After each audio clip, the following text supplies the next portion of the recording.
Wouldn't it be amazing if you could do this bouncing animation without buying Finzar's entire preset pack? That's exactly what I wanted to do.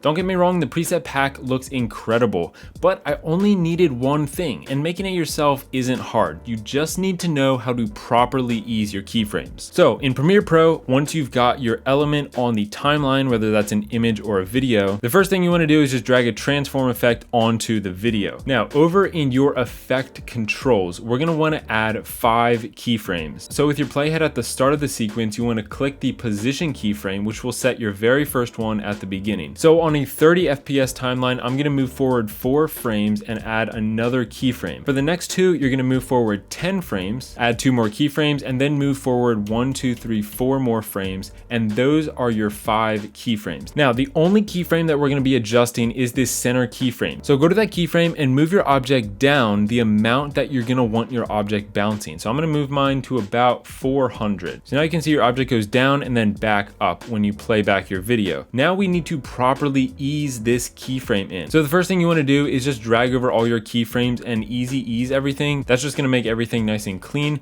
Next, you want to highlight the center keyframe and drag in the outside handles as far as they will go. And then already you've got a pretty nice bouncing animation, but it's not as crisp as I would like it. So now we're really going to focus in on this center keyframe, and the final step is just tweaking this to your liking. Basically, the further in you pull these handles, the more crisp that bounce is going to be. So right now it's a little more crisp than before, but if we drag these all the way in, this is as crisp as you're going to get it.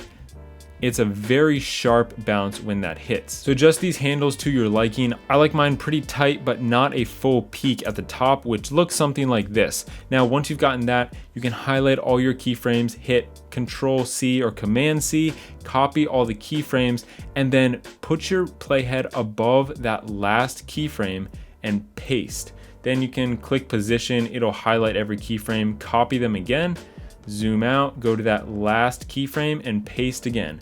I like to highlight all my keyframes once again, copy them, go to the last keyframe and paste. We're basically just duplicating this animation over many seconds. And depending on how long you're gonna have this bouncing animation go, you can just keep copying and pasting your keyframes. But now we've got something that looks like this. The last thing you can do is increase your shutter angle to give it a little bit of motion blur, and that's pretty much it.